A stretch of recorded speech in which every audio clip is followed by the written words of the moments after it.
I jumped onto the table and pushed my hands forward. Don't you dare mess with me. My fingertips shot out red sparks shaping into a fiery ball hanging in the air. As I looked around the room, all of a sudden something grabbed my ankle and pulled really hard. The room seemed to flip upside down. I tried to scream and woke up. These nightmares had been haunting me for a month now, and every time I woke up I felt nauseous. It was like they were draining my energy, leaving me feeling weak and busy. We need to run some tests. My parents were great doctors, but they were always consumed by their work at the hospital. They called it dedication. Well, I called it obsession. I often wondered how they even found time to date, let alone raise me. They were always at work, and on the rare nights we did manage to sit down for dinner, all they talked about was work. Got a patient today.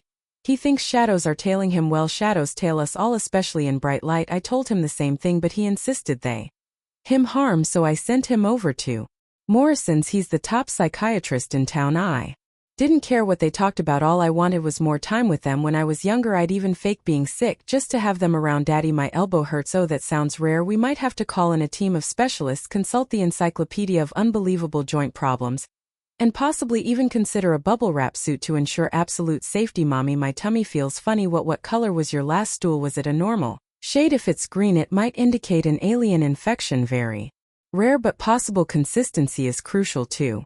Was it hard like a rock or liquidy like a smoothie? Mom, it was normal. I swear when my plan worked they'd whisk me off to the hospital, run a bunch of tests, and sometimes even chill at home with me for a day or two. Still, I stopped faking it eventually. While those were the best times because I was closer to them afterward when everything was back to normal. I feel even lonelier. You seem perfectly alright, darling, nothing to worry about. Only this time I truly didn't feel well. It's got to be this town. This phrase became my daily ritual.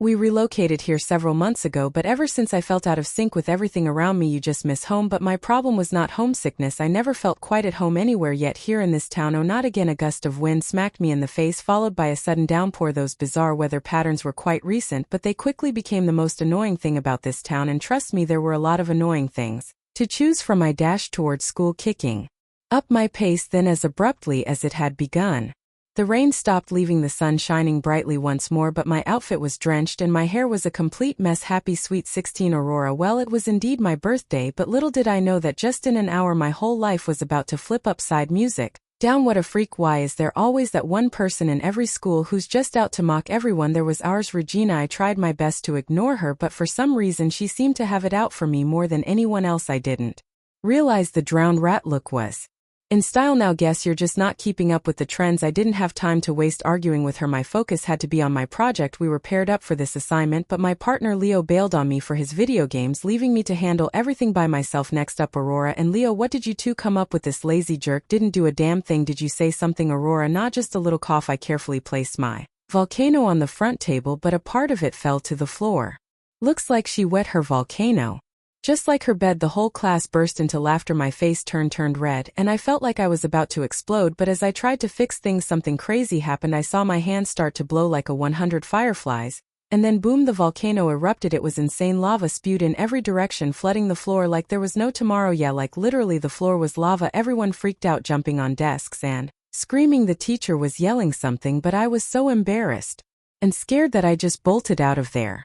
What on earth just happened? I knew I only used a tiny scoop of chemical, so that was not it. It was something else. Something I didn't know. You were a witch. What? I must have misheard her. A snitch? A witch? I hadn't misheard her. My family's roots go all the way back to the Shurins. How about yours? I have no clue what you're talking about. I'm not a witch or whatever you mean by that, but you just did some magic back there. I saw it. You're crazy. There's no such thing as magic. I walked out of the restroom, totally confused over that weird conversation. I've never really chatted with Sarah before, but it was clear that everyone seemed a bit nervous around her, trying to keep their distance, and she definitely seemed to revel in that magic. It's called chemistry, but man, I was so annoyed. Somehow I was pretty sure now that it was just Regina messing with me again. I'll make her pay for who. I jumped back, totally freaked out. My anger instantly faded, replaced by that sick feeling in my stomach. My heart raced and I felt like I couldn't breathe. I definitely need some air. Like a lot. I dashed from school, trying to keep my balance. My ears felt like they were plugged, muffling the sounds around me. Then I spotted a cafe nearby. Maybe some coffee and sugar will help. I stepped into the cafe feeling woozy. My head was spinning a bit as I waited in line. I couldn't resist checking out the colorful cupcakes on the counter. Those looked delicious. I daydreamed about sinking my teeth into them.